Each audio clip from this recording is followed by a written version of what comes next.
오늘은 2017년 새해가 시작되는 날입니다. 그래서 각오도 새롭게 하고 또 새로운 계획도 세웁니다. 여러분에게는 올 한 해가 어떤 해였으면 좋겠습니까? 교회적으로 보면 2017년은 종교개혁 500주년이 되는 해입니다. 500년 전 종교개혁을 통해 하나님은 세상을 새롭게 하셨습니다. 바라기는 올 한 해 우리 개인의 삶에 그리고 공동체 위에 이런 아름다운 개혁들이 일어났으면 좋겠습니다. 근데 여러분, 개혁이 뭡니까? 개혁은 변화입니다. 근데 따지고 보면 살아있는 모든 것은 다 변합니다. 그렇지 않습니까? 여러분의 얼굴을 보십시오. 사진첩을 넘기다 보면 그 변화를 느낄 수가 있습니다. 어디 얼굴만 그렇습니까? 사회도 변합니다. 10년 전과 지금은 다릅니다. 환경도 변합니다. 관계도 변하고 생각도 변합니다. 변하지 않고 가만히 있는 것은 없습니다. 다 변합니다. 그런데 이 모든 변화가 개혁은 아닙니다. 왜냐하면 아름답게 변하는 것도 있지만 나쁘게 변하는 것도 있기 때문입니다. 나쁘게 변하는 것을 우리는 변질이라고 합니다. 올 한 해 우리의 삶이 개혁이 되어야지 변질이 되어서는 안 됩니다. 그래서 개혁을 말할 때에는 어느 방향으로 변하느냐, 그 방향성이 중요합니다. 예를 들어 열왕기상 11장에 나오는 여로보암 왕을 생각해 봅시다. 여로보암은 원래 솔로몬 왕의 부하로 일했습니다. 가까이에서 솔로몬 왕을 섬기다 보니까 왕에 대해서 너무 잘 알게 되었습니다. 한마디로 솔로몬은 문제가 많은 사람이었습니다. 우선 사치와 탐욕이 심했습니다. 예를 들어 성경에는 후궁이 700명이요 첩이 300명이라는 말이 나옵니다. 이 말이 과장법인지 아니면 직설법인지는 알 수 없지만 상식적으로 볼 때 너무 지나치게 사치를 했다는 것은 틀림없습니다. 생각해 보십시오. 이렇게 부인이 많으면 궁전을 많이 지을 수밖에 없습니다. 세금이 투입됩니다. 어디 궁전만 짓습니까? 먹는 것, 입는 것, 생활에 필요한 모든 것에서 왕의 부인의 수준에 맞도록 맞추어줘야 합니다. 비서관이 필요합니다. 요리사가 필요합니다. 그러다 보면 돈 들어갈 부분이 너무 많아집니다. 국민들이 힘들어집니다. 그리고 그 사이에서 많은 왕자들이 태어나면 정치적 관계에서도 복잡해집니다. 누가 후계자가 될까? 나라가 조용할 날이 없습니다. 그 외에도 솔로몬은 이방인 첩들을 많이 두다 보니 그 부인들이 가지고 온 온갖 우상을 섬기게 되었다고 합니다. 솔로몬이 이스라엘의 신앙을 타락시키는 주범이었다는 말입니다. 여로보암은 가까이에서 이런 모습을 보면서 개혁을 꿈꿉니다. 이래서는 안 된다. 나라를 바꿔야 된다. 이래 가서는 이스라엘이 유지가 될 수가 없다. 이런 생각을 하고 있을 때에 하나님께서 선지자 아히야를 보내 이런 말씀을 하십니다. 네가 만일 내가 명령한 모든 일에 순종하고 내 길로 행하며 내 눈에 합당한 일을 하며 내 종 다윗이 행한 것 같이 내 율례와 명령을 지키면 내가 너와 함께 있어 내가 다윗을 위하여 세운 것 같이 너를 위하여 견고한 집을 세우고 이스라엘을 네게 주리라. 하나님께서는 솔로몬을 대신해서 여로보암을 왕으로 세워주겠다고 말씀하십니다. 그리고 그 여로보암의 왕조가 여로보암의 왕조가 다윗 왕조와 같이 영원한 왕권을 누리게 하겠다고 말씀해 줍니다. 그런데 조건이 있었습니다. 그 조건이 뭔가? 하나님의 말씀대로 사는 것입니다. 하나님의 말씀대로 살면 그렇게 해주겠다는 겁니다. 하나님은 지금 여로보암에게 개혁의 방향을 말씀해 주셨습니다. 하나님의 말씀대로 살아라. 그게 네가 해야 할 개혁의 방향이다. 하지만 여로보암 왕은 나중에 어떤 왕이 되었습니까? 그는 국가를 위해 많은 일들을 했을 것입니다. 아마 긍정적인 일도 많이 했을 것입니다. 그런데 성경은 그런 긍정적인 것을 말하지 않고 단과 베델에 금송아지 우상을 세운 것을 꼭 집어서 말하고 있습니다. 나중에 이스라엘은 주전 722년 아시리아에 의해 망하는데 성경은 그 망하게 된 원인을 이렇게 이야기합니다. 이스라엘 자손이 여로보암이 행한 모든 죄를 따라 행하여 거기서 떠나지 아니하므로 여호와께서 이스라엘을 그 앞에서 쫓아내신지라. 이스라엘이 고향에서 아수르에 사로잡혀 가서 오늘까지 이르렀더라.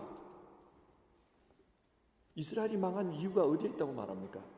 여로보암은 이스라엘이 망하기 전 200년 전의 사람입니다.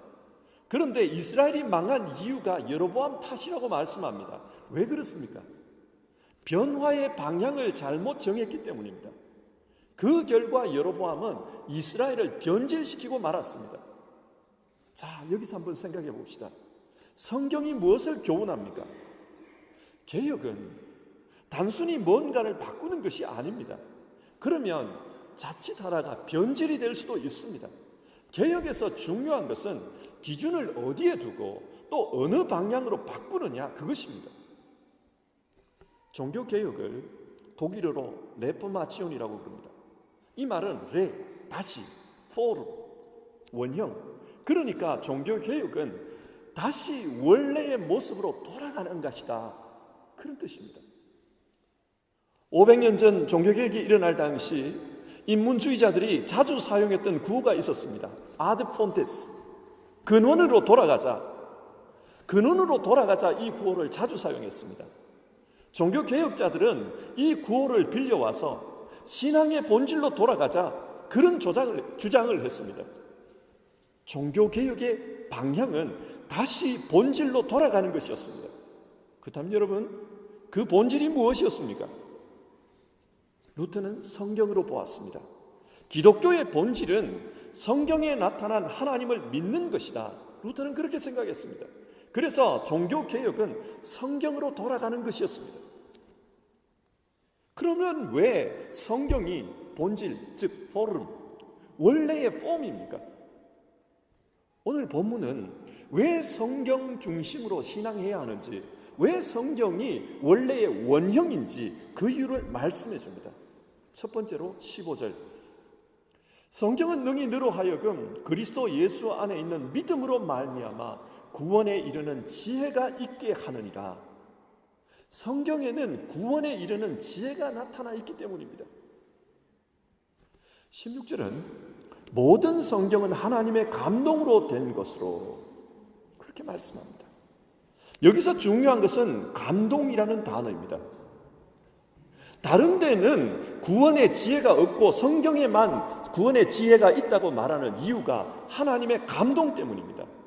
이 감동이라는 단어는 헬라어로 데오프뉴토스인데,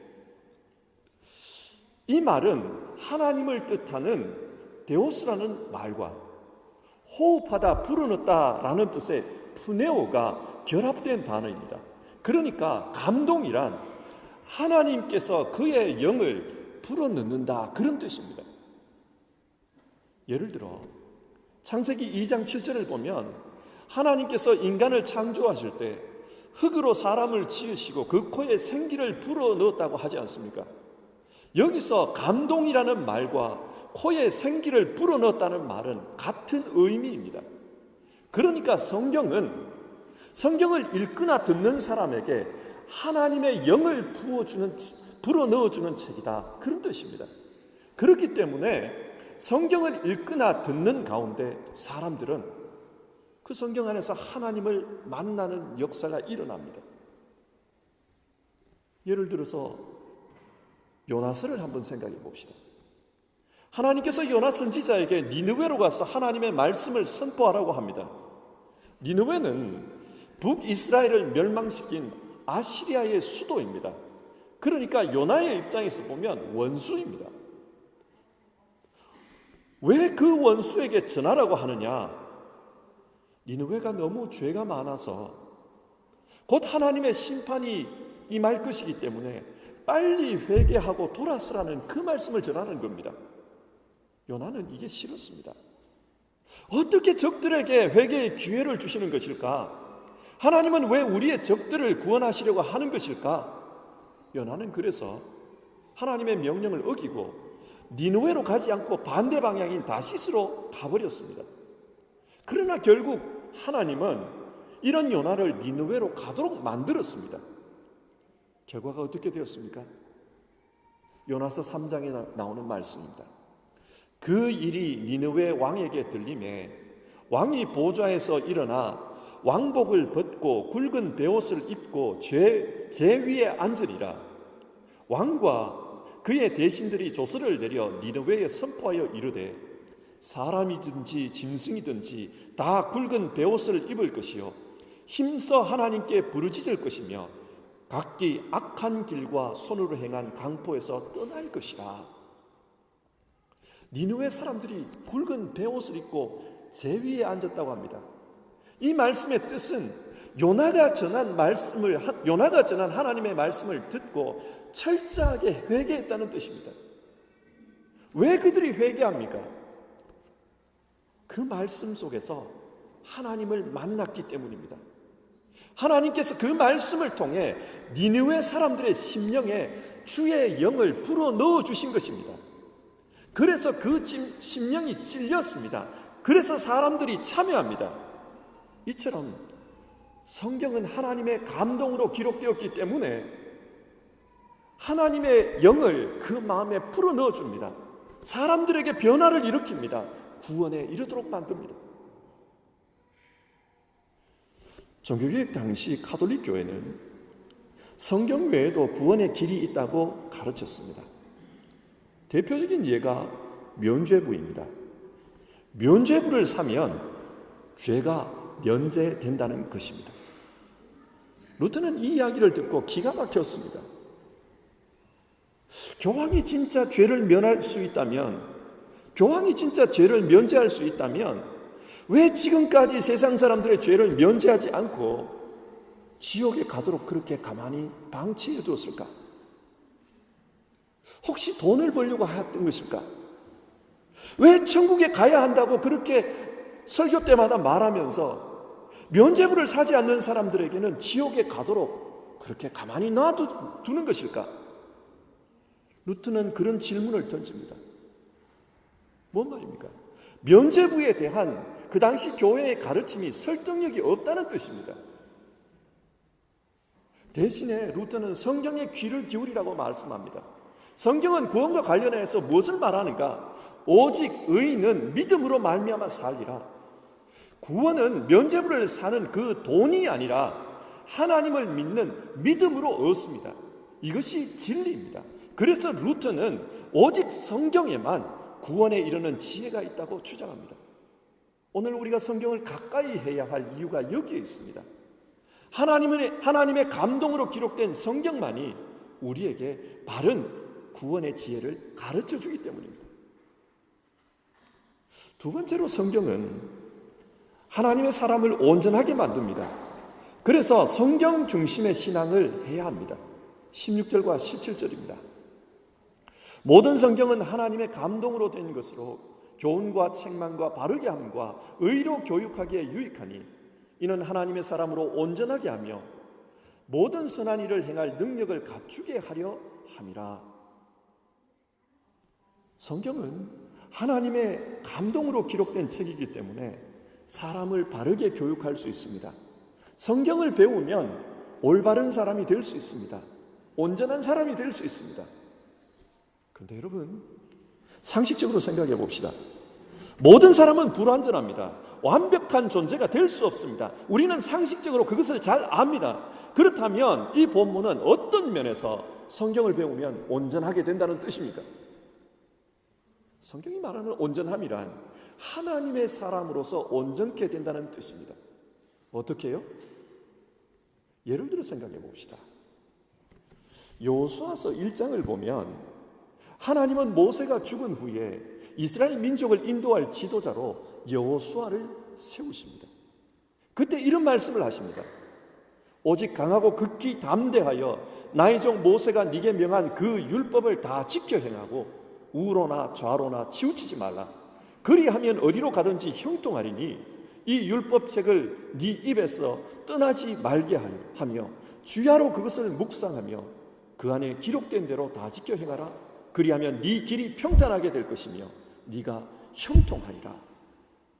여기서 우리는 하나님이 일하시는 방법에 대해 유의 깊게 생각해 보아야 합니다. 하나님께서 모세를 이스라엘 민족의 지도자로 세우실 때는 그 손에 지팡이를 잡도록 해주셨습니다. 이 지팡이를 가지고 가서 이적을 행하라 그렇게 말씀하셨습니다. 그래서 지팡이를 던지니까 그 나무 막대기가 뱀이 되었습니다. 지팡이로 내리치니까 홍해가 갈라졌습니다. 지팡이로 대니까 반석에서 물이 나오기도 했습니다.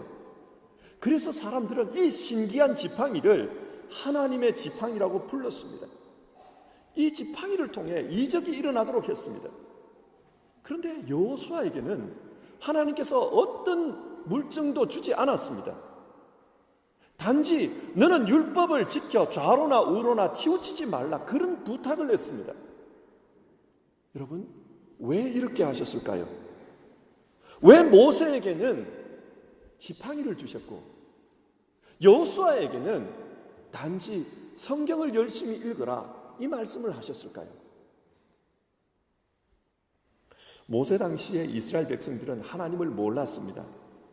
그래서 계속해서 반역하고 하나님께 불평합니다. 이런 이스라엘에게 하나님을 가르치는 방법은, 하나님이 살아계시다 그것을 가르치는 방법은 눈에 보이는 이적이 더 효과적입니다. 시각적인 효과를 누렸습니다. 그래서 지팡이를 주었습니다. 그 지팡이를 가지고 이적이 일어나는 것을 보면서 정말 뭐가 있기는 있구나, 하나님이라는 분이 있기는 있구나 그렇게 생각하게 했습니다. 그러나 광야 40년 동안 이적을 보고 들은 사람들에게는 이제는 그 이적도 일상이 되어버렸습니다. 맨날 기적이 일어나는 것을 본다고 한번 가정해 보십시오. 그러면 그 기적도 이제는 식상합니다.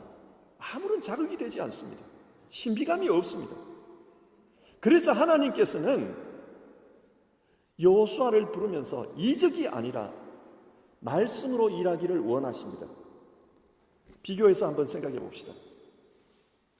복음이 처음 들어왔을 때 한국 사람들은 성경이 말씀하는 하나님이 누구인지를 몰랐습니다. 그래서 그때 하나님은 한국 교회에 많은 표적들을 일어나게 했습니다. 병든 사람이 낫기도 했고요, 가난한 사람들이 주님을 믿고 물질적인 축복을 받기도 했습니다. 이런 일들을 통해 하나님을 모르던 사람들이 하나님을 알게 되었고, 하나님이 계시기는 계시는구나 확신을 가지게 되었습니다.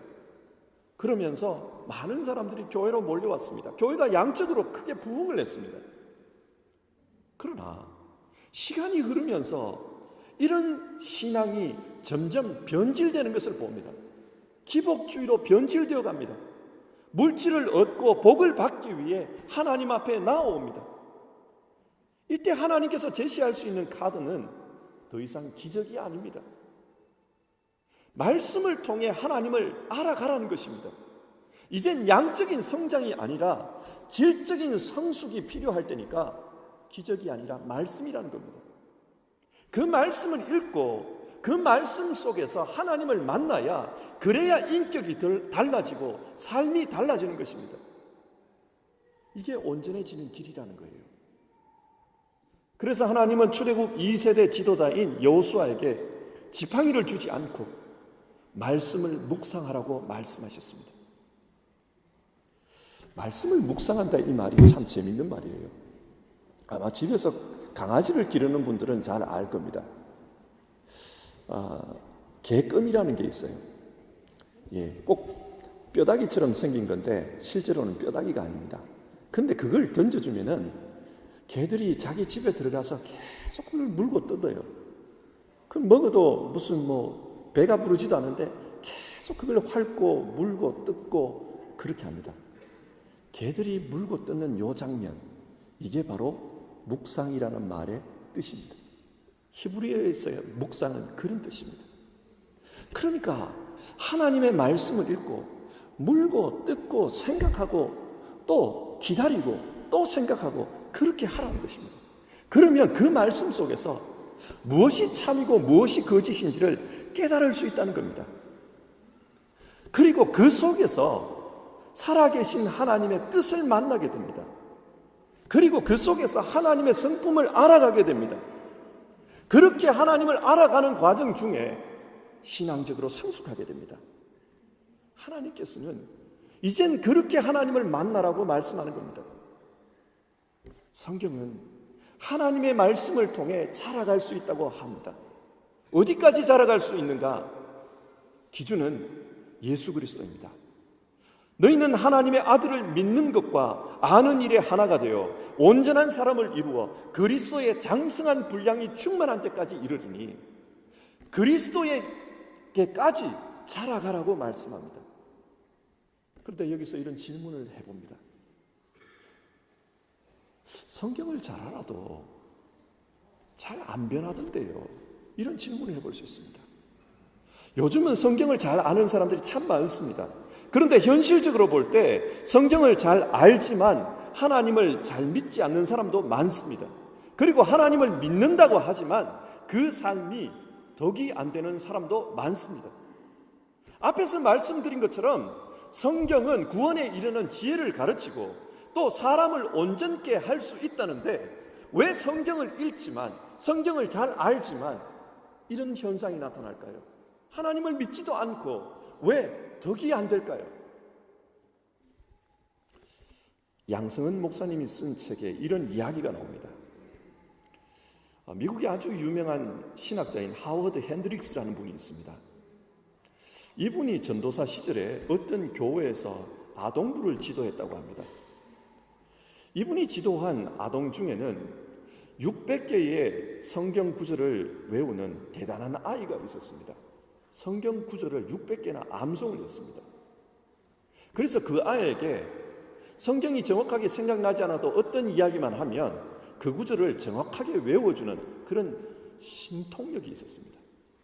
온 교회가 그 아이에게 주목을 했고 사실은 그 아이를 지도하는 이 핸드릭스도 그 아이에게 부러운 마음이 있었다고 합니다. 그런데 어느 날 아동부에서 헌금이 없어지는 사고가 계속 일어나기 시작했습니다. 그래서 전도사인 핸드릭스는 그 도둑을 잡기 위해 매주 헌금을 할 때마다 헌금 바구니를 유심히 주목했다고 합니다. 그러던 중 어느 날 드디어 도둑을 잡았습니다. 범인은 바로 609절을 외우던 그 아이였습니다. 너무 상심이 되었습니다. 그래서 그 아이를 불러다가 면담을 합니다. 네가 잘 아는 대로 출애굽기 20장 16절을 보면 도둑질하지 말라고 하나님이 말씀하지 않았냐? 그런데 네가 어떻게 그런 일을 했냐? 머리를 숙이고 조용하게 전도사님의 말을 듣던 이 아이가 갑자기 고개를 쳐들더니 의기양양하게 대꾸했다고 합니다. 전도사님 틀렸어요. 출애굽기 20장 16절이 아니고 15절입니다. 그런 이야기를 했다는 거예요. 핸드릭스가 기가 막혀서 그 아이에게 물었습니다. 그렇게 잘 아는 녀석이 왜 그랬냐? 너는 지금 네가 무슨 짓을 했는지 무슨 실수를 했는지 알기는 아냐? 그러자 그 아이가 이렇게 대답했다는 거예요. 알아요. 들켰잖아요. 들킨 게 문제라는 거예요. 여러분, 이 이야기가 무엇을 말합니까? 교회는 아이들에게 성경을 가르치려고 합니다. 그러나 오늘 우리가 읽은 성경은 성경을 가르치는 게 목적이 아니라 성경으로 그 아이를 가르치라고 합니다. 비슷하게 들리는 말 같지만 내용은 전혀 다릅니다. 성경을 가르친다는 것은 아이에게 성경 지식을 전달하는 것이 중요하다는 뜻이고, 성경으로 그 아이를 가르친다는 것은 성경을 통해서 그 아이가 하나님을 만나고 하나님의 말씀을 통해 무엇이 참이고 무엇이 거짓이신지를 분별하도록 깨닫도록 만드는 것입니다. 이 세상에는 성경 지식이 많은 사람들이 많습니다. 그러나 그 말씀대로 살지 않는 사람 역시 많습니다. 중요한 것은 성경을 아는 것이 아니라 그 성경으로 살도록 하는 것이 중요합니다.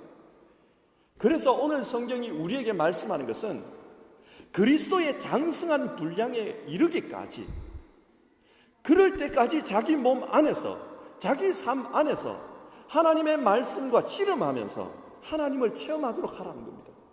성경 속에서 하나님을 묵상하며 하나님을 체험해야 한다는 것입니다. 이것이 성경이 말하는 진정한 개혁입니다. 그 말씀 안에서 하나님을 만나면 그 사람이 바뀝니다. 말씀을 맺겠습니다. 오늘은 2017년 새해 첫날이자 종교개혁 500주년을 기념하는 첫 주일입니다. 그래서 이런 소망을 가져봅니다. 올해 우리 개인의 삶에 신앙 개혁이 있었으면 좋겠습니다. 그래서 우리 자신들의 삶이 더 아름다운 모습으로 변했으면 좋겠습니다. 그리고 우리 교회는 올해가 창립 25주년입니다. 그래서 좀 더 개혁 신앙에 맞는 그런 교회가 되기 위해서 노력하는 한 해가 되었으면 좋겠습니다. 그런데 여러분, 신앙 개혁이 무엇입니까? 어떻게 하는 것이 신앙의 개혁입니까? 오직 성경으로 돌아가는 것이 진정한 개혁입니다. 하나님의 말씀을 주야로 묵상함으로 우리의 삶이 그리스도의 장성한 분량에까지 성숙되어 가는 것, 그게 진정한 개혁입니다. 성경은 이런 사람이 복 있는 사람이라고 말씀합니다. 구약 성경에 사울과 다윗은 두 사람 다 하나님의 기름 부음을 받은 사람입니다. 두 사람 다 하나님의 영이 충만해서 예언을 했던 사람들입니다. 그런데 그 두 사람의 마지막은 너무나 다른 모습이었습니다. 한 사람은 신접한 무당에게 자신의 운명을 묻다가 결국 전쟁터에서 적군에게 찔려 죽습니다. 또 다른 한 사람은 메시아의 조상이 되어 바른 신앙의 표상으로 후대에 기억되게 되었습니다. 무엇이 이런 차이를 만들었습니까? 역대상 13장에 그 단서가 있습니다.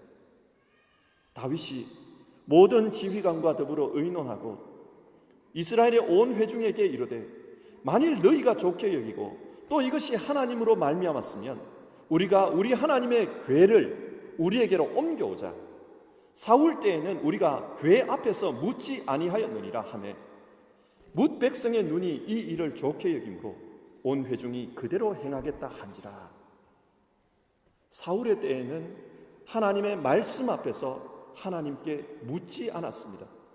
반대로 다윗은 하나님의 말씀을 가까이 하고 늘 하나님께 물었습니다. 이것이 두 사람의 인생을 차이나게 만들었습니다. 하나님의 말씀을 가까이 하면서 그 말씀으로 살아가는 것, 그 사람이 바로 복된 사람입니다. 사랑하는 성도 여러분, 2017년 올 한 해 오직 성경, 그 신앙으로 살아갑시다. 성경을 가까이 함으로 우리의 삶을 개혁해 나갑시다. 그러면 하나님께서 우리를 아름답게 변화시켜 주실 것입니다. 그것이 복된 인생입니다. 기도하겠습니다. 하나님 아버지, 올 한 해도 우리에게 새로운 삶의 기회를 허락해 주셔서 감사합니다. 올 한 해는 하나님의 말씀을 가까이 하는 그런 삶을 살게 하옵소서. 그래서 종교개혁 500주년 이 뜻깊은 해에 우리 자신의 삶이 하나님이 원하시는 방향으로 아름답게 개혁되어져 나가게 하옵소서. 그리스도의 장성한 분량에까지 성숙하도록 개혁되게 하옵소서. 그리고 우리 교회도 이제 25주년이 되었는데 더 성숙하게 하옵소서. 말씀을 가까이 하는 교회로 더 바른 모습으로 개혁되게 하옵소서. 우리가 사는 이 세상도 하나님이 개혁해 주시기를 원합니다. 혼란과 대립, 불평과 원망이 뒤섞인 이런 세상이 하나님이 기대하는 샬롬 공동체가 되게 개혁해 주옵소서. 오직 성경으로 돌아가는 것이 개혁임을 알고 성경을 가까이 하는 우리 시대의 모든 그리스도인들 다 되게 하옵소서. 예수님의 이름으로 기도드립니다. 아멘.